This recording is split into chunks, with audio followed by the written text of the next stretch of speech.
Halo Bu Lucy, kami dari kelompok 6 akan mempresentasikan hasil final project kami tentang daya tarik wisata Danau Toba. Sebelumnya kami akan memperkenalkan diri dulu.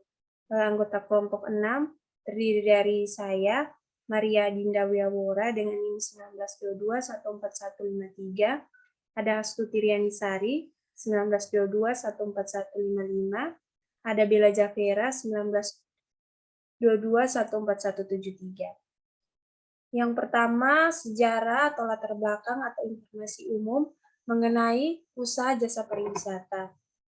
Nah, jadi Danau Toba merupakan danau vulkanik terbesar di dunia yang terbentuk karena letusan Gunung Toba ribuan tahun yang lalu. Selain menyuguhkan pemandangan alam yang indah, Danau Toba juga memiliki budaya yang menarik minat para wisatawan, baik itu wisatawan asing maupun domestik, yaitu kebudayaan suku Batak. Jadi di sini kami menawarkan tour and sailing Danau Toba yang menyuguhkan wisata di Danau Toba dengan cara sailing dan bermalam di atas kapal. Di dalam selama perjalanan akan singgah di destinasi-destinasi pariwisata yang terkenal di Danau Toba. Terdapat dua tipe tour and sailing, ada yang private, ada yang sharing. Kalau private itu untuk berkelompok atau rombongan, dan sharing bagi wisatawan yang datang tidak berkelompok. Kita masuk ke value proposition. Jadi kita akan sailing menggunakan solu atau kapal dalam bahasa daerah Batak, yaitu kapal wisata yang mengusung konsep rumah adat Batak. Dari Pelabuhan Parapat, wisatawan akan berlayar menuju Batu Gantung. Jadi Batu Gantung adalah sebuah pahatan yang berupa bebatuan yang terletak di tepi perairan Danau Toba. Batu ini akan membuat wisatawan terpana karena posisinya yang memang menggantung dari bebatuan sekitar tebing. Ukuran dari objek ini adalah 2 meter. Batu ini seolah-olah akan terlepas dari tepian tebing dan ambruk jatuh ke bawah. Namun dari dulu tetap saja batu ini tetap menggantung secara ajaib. Pahatan alam Batu Gantung memiliki cerita sendiri yang berkembang di masyarakat setempat. Berada di dinding tebing di tepi Danau Toba, membuat wisatawan bisa melihat dengan jelas pahatan Batu Gantung dari arah perairan Danau Toba. Berikutnya, wisatawan bisa berenang sambil menikmati keindahan air terjun Situmurun.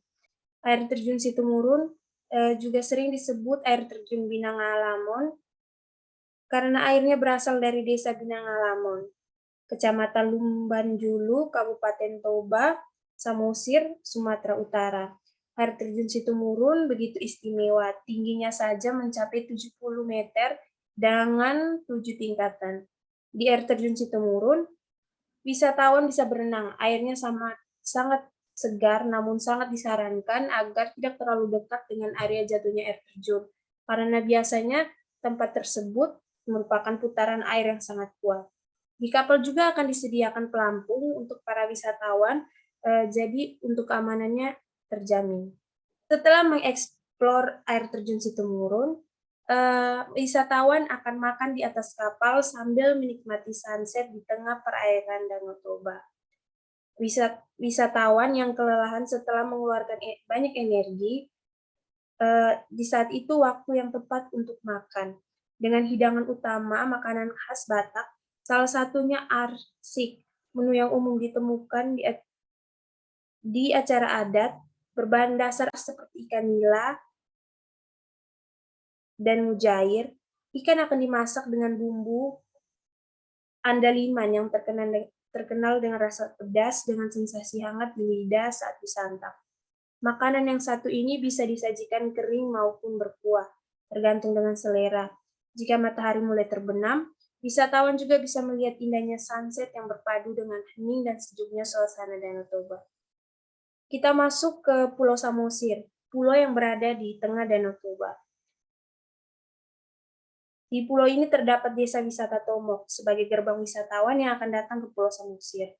Desa ini menyimpan berbagai situs sejarah dan daya tarik kebudayaan karena di desa ini terdapat benda-benda zaman megalitikum yang menjadikan kawasan ini sebagai salah satu situs kebudayaan ternama. Nah, pada saat masuk, wisatawan bisa berbelanja sambil melewati beberapa kios penjual cenderamata khas Samosir atau pasar seni, dan akan secara berurutan disambut dengan situs-situs sejarah budaya dari masa lampau, diantaranya Batu Kursi Tomo, Kubur Batu, dan Patung Sigale-Gale. Nah, kegiatan apa saja yang kita bisa temukan di Desa Wisata Tomo? Pertama, menonton pertunjukan Sigale-Gale. Yang kedua, mengunjungi pemakaman Raja kuno Batak. Yang ketiga, menyusuri Museum Batak. Berikutnya, kita akan membahas customer segment. Antara lain ada wisata asing dan domestik, family gathering, kelompok dari berbagai kalangan sosial, instansi atau perusahaan, masyarakat pencinta traveling atau alam, pasangan, dan solo traveler. Untuk customer relationship-nya antara lain melayani dengan ramah atau personal assistant, dokumentasi berupa foto dan video, pemberian testimoni perjalanan, promo dan diskon pada event tertentu, pengaduan kritik dan saran kepada agen tour and sailing. Untuk channel, antara lain melakukan promosi melalui media sosial, Instagram, YouTube, Facebook, dan TikTok, melalui saluran pemasaran pariwisata milik pemerintah, melalui pamflet atau brosur, pameran wisata, dan word of mouth. Key activities-nya antara lain riset dan promosi, pemesanan paket dan perjalanan, dan admin, persediaan akomodasi dan peraturan rundown perjalanan wisata, penjemputan, pengelolaan dan pemeliharaan kapal wisata, dan pengembangan tempat wisata. Key resources untuk sumber daya fisik antara lain kapal pesiar dengan fasilitas lengkap, mobil, kamera dan drone, pelampung. Untuk sumber daya manusia, agen tour and sailing, dan admin, nakoda, koki, dan guide.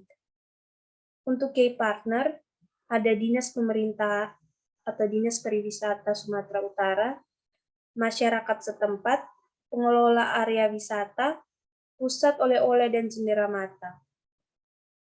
Kemudian vendor bahan baku makanan. Untuk cost structure-nya, yang pertama ada gaji karyawan, yang kedua ada anggaran promosi, anggaran operasional tour, dan anggaran perawatan aset. Kemudian ada revenue stream, ada dari penjualan paket tour yang terjual, tiket masuk area wisata, penjualan oleh-oleh dan cenderamata, hasil pertunjukan tarian, dan komisi dari mitra. Selanjutnya, saya akan menjelaskan tentang marketing mix. Yang pertama ada produk. Tour dan sailing Danau Toba menyuguhkan wisata di Danau Toba dengan kemasan yang berbeda. Wisatawan tidak hanya berkeliling di spot wisata Danau Toba dan sekitarnya, tetapi akan sailing dan bermalam di atas kapal pesiar. Wisatawan juga akan mendapatkan banyak manfaat dari tour dan sailing ini. Antara lain, tidak perlu memikirkan biaya penginapan dan biaya kendaraan, karena semua disiapkan oleh agen tour dan sailing. Baik untuk price, total fees cost per trip, yang pertama gaji karyawan sebesar 12 juta, promosi sebesar 1 juta, operasional tour sebesar 2.250.000, perawatan aset sebesar 750.000. Untuk total keseluruhan dari total fees cost yaitu sebesar 16 juta. Yang selanjutnya, penetapan harga paket tour. Yang pertama untuk jenis ada kamar sharing, jumlah kamar ada 2, kapasitas 4 orang, harga per orang sebesar 1.750.000, untuk totalnya 14 juta. Yang kedua ada kamar privat, jumlah kamar ada 3, kapasitas per orang ada 2, harga per orang 2.750.000, jadi totalnya 16.500.000. Total keseluruhan dari harga per paket tour yaitu 30.500.000. Yang berikut ada place. Untuk memudahkan konsumen memesan paket tour, travel dapat memesan secara online di web www.tourandsailingtoba.com.id. Link juga bisa diakses melalui saluran promosi di media sosial. Tidak hanya online, kami juga akan membuka kantor jika wisatawan ingin memesan paket tour and sailing langsung di tempat. Berlokasi di Parapat, Kabupaten Simalungun, Sumatera Utara. Yang berikut ada promosi. Karena target pasar dari produk ini adalah masyarakat penyuka alam dan traveling, maka kami akan merancang strategi promosi yang bisa menjangkau masyarakat penyuka alam dan traveling. Salah satu strategi utama adalah dengan menggalakkan promosi di media sosial. Kami juga akan melakukan promosi besar-besaran di Instagram dan YouTube, dan bisa bekerja sama dengan influencer yang suka traveling, sehingga mempunyai audiens yang sama dengan target pasar. Di sini kami membutuhkan beberapa sumber daya manusia utama yang akan menunjang keberlangsungan usaha. Beberapa posisi yang ada antara lain nakoda, koki, guide, dan admin. Yang berikut ada packaging. Packaging terbagi di atas 3. Yang pertama ada paket tour, paket outbound, dan paket hotel. Yang berikut ada programming. Program atau layanan yang dilakukan dalam destinasi wisata Danau Toba yang pertama, merenovasi rumah warga agar layak untuk dijadikan homestay di kawasan wisata, sehingga masyarakat setempat bukan hanya menjadi penonton, tetapi juga mendapatkan manfaat dari sektor pariwisata. Yang kedua, mengadakan event yang menarik, seperti pameran dan mengikuti tarian adat Batak. Yang berikut, partnership. Yang pertama, bekerja sama dengan Biro Perjalanan setempat dalam mengembangkan paket wisata. Yang kedua, menjalin kerjasama yang lebih baik dengan pemerintah daerah Sumatera, pemerintah luar daerah, dan perusahaan penerbangan. Dan yang ketiga, bekerja sama dengan Menteri Pariwisata dan Ekonomi Kreatif. Baik, selanjutnya saya akan membahas tentang kekuatan dan kelemahan. Yang pertama, kekuatan. Belum ada usaha yang serupa. Dan yang kedua, ada harga paket trip yang relatif murah jika dibandingkan dengan trip pribadi.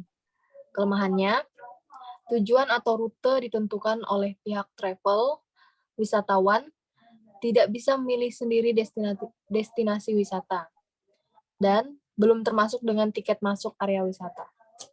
Saran pengembangan. Yang pertama, selalu melakukan perubahan model dan sarana tour. Yang kedua, memperbanyak destinasi dan pilihan paket tour. Dan yang ketiga, menyediakan paket yang include semua hal termasuk tiket masuk area wisata. Sekian presentasi dari kelompok 6. Terima kasih Bu Lucy. Terima kasih Ibu.